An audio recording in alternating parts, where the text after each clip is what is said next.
You see, I saw this tweet yesterday from a popular handle. The writer wrote, "The events of January 15, 1966 is happening again in Nigeria and people are not noticing. The North lost more political and military officers, followed by the West, and the Igbos lost none.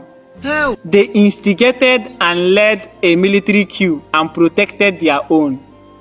And today, they have instigated a national protest and refused to participate."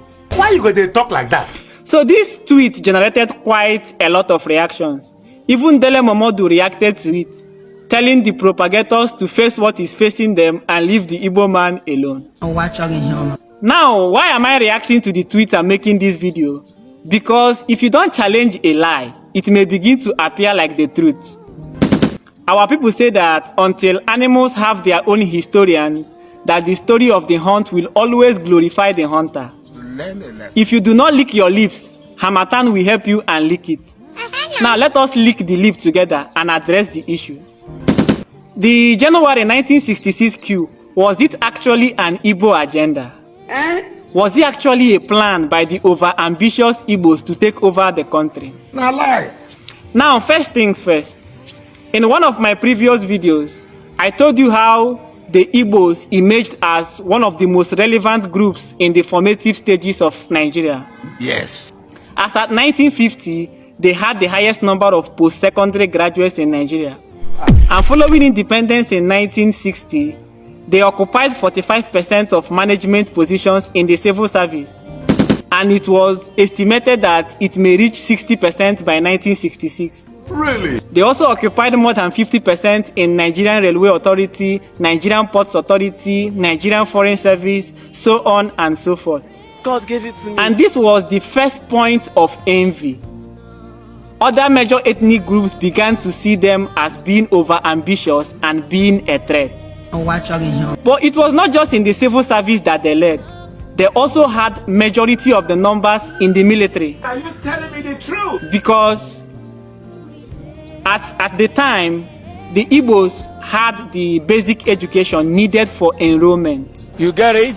Now, following the first election, which was obviously manipulated by the British, and power was handed over to the Northern People's Congress, who were supposed to protect British interests, confidence in genuine democracy was compromised in Nigeria from the very beginning. And the military were watching. Now the MPC came into power and they made Northern interest a priority over national interest. And they did not hide it, they came out open. It was their policy. In fact, one of the interviews granted by Sir Ahmadu Bello, who was the most prominent figure in the MPC then, this was what he had to say about the Igbos. Well, the Igbos are more or less the type of people whose desire is mainly to dominate everybody.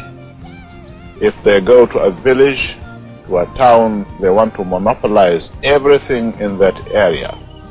If you put them in a labor camp as a laborer, within a year they will try to emerge as headman of that camp, and so on. Well, in the past, our people were not alive to their responsibilities, because you can see from our northernization policy that in 1952, when I came here, there weren't 10 northerners in our civil service here. Then I tried to have it northernized, and now all important posts are being held by northerners. In actual fact, what it is a northerner first. Now, with this type of mentality, how do you think you can lead a multi-ethnic country and expect to succeed? Now, the policy was get some people off their positions, replace them with people from the desired ethnic group, whether they have the qualification or not.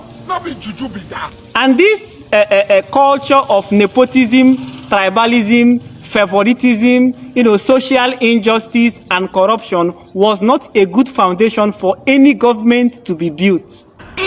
And the military opened their cup and we are watching. And in the early 60s and 70s, military coup was very rampant in Africa. In fact, every African country experienced a military coup apart from Cameroon. Must learn a lesson. Now, the census crisis of 1964 happened. The census was stage managed. Figures were inflated to favor a region to get more resources at the expense of others. And the military were watching. Now, the Western election crisis of 1965 happened, where it was reported that the premier then, Akintola, lost the election, but refused to concede power, which led to crisis. But the prime minister then sided him and rather arrested Obafemi Awolowo and charged him with treason.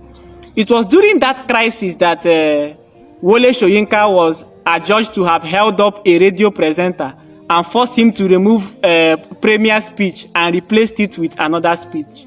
Look at my It face. was one crisis after another, and the military were watching.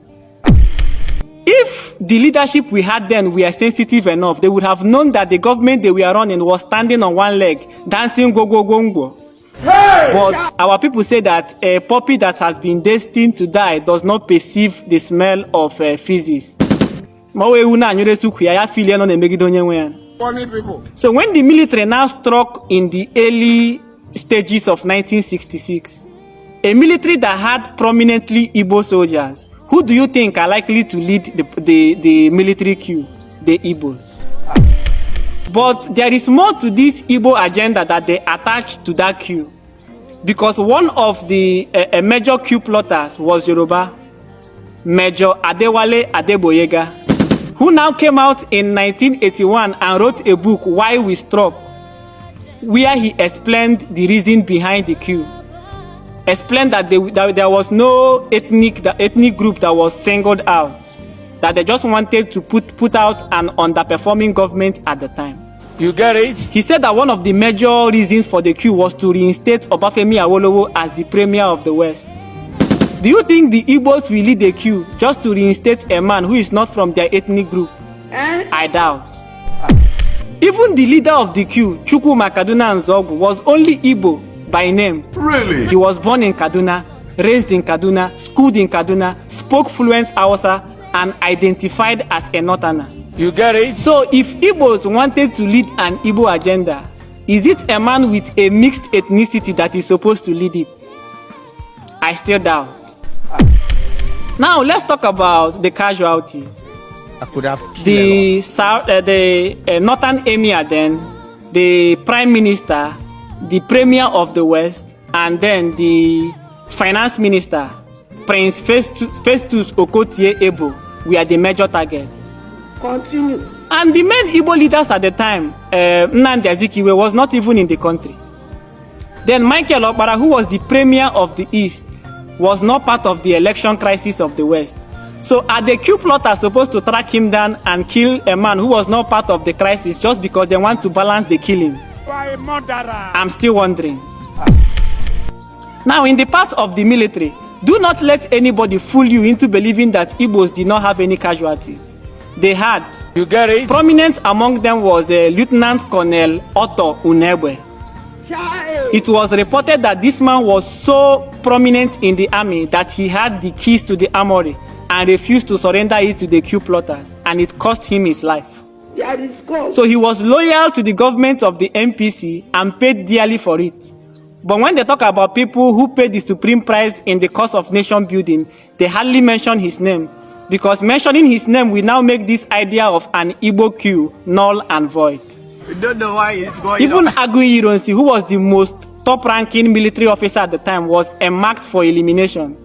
But he got wind of it, mounted a resistance, and broke the coup, and ended up emerging as our first military head of state. Now, am I saying what these guys did is good? No. You don't overthrow an elected government and you don't go around killing people.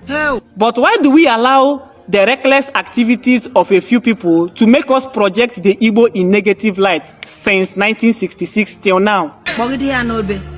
Now, 6 months after this coup that brought Aguiyi Ironsi as head of state, northern officers went on a counter coup in retaliation, where Ironsi was killed. His friend Fajuyi was killed, and over 300 officers and men were murdered. I could have killed a lot of people. And if it had stopped there, we would have taken it as maybe one of those tragic incidents in nation building, but it went beyond that.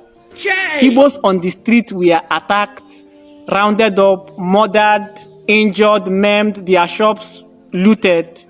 It was reported that over 3,000 Igbos were either killed, maimed, or injured.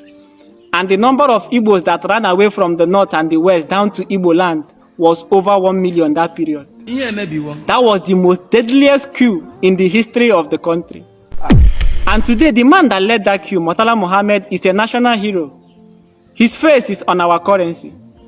An international airport was named after him. No problem. We had 7 major coups in Nigeria. All the coup plotters today are all heroes. You get it? Olusegun Obasanjo is an elder statesman, having been civilian president for 2 terms. Muhammadu Buhari, who led a coup that removed a democratically elected president, Shehu Shagari, today he's an elder statesman, having been civilian president for 2 tenures. But the only coup that Nigerians will choose to remember is that of January 1966, because it justifies their hate for a certain ethnic group. This world can be something. You see, the Igbo man is not your enemy. He does not have any agenda. His only agenda is progress and development. So the earlier we start facing what is facing us in this country and leave the Igbo alone, the better for us. We have to rise. According to the English of Dele Momodu, he said ethnicizing this protest is a big form of ingenious move. You should face what is facing you. Leave the Igbo man alone. Who like Basula be well? Jesus Christ. Kedive melo madeja polom nanu. Kedive melo madeja polom nanu. Abo mo bombo ne weriku. Abo mo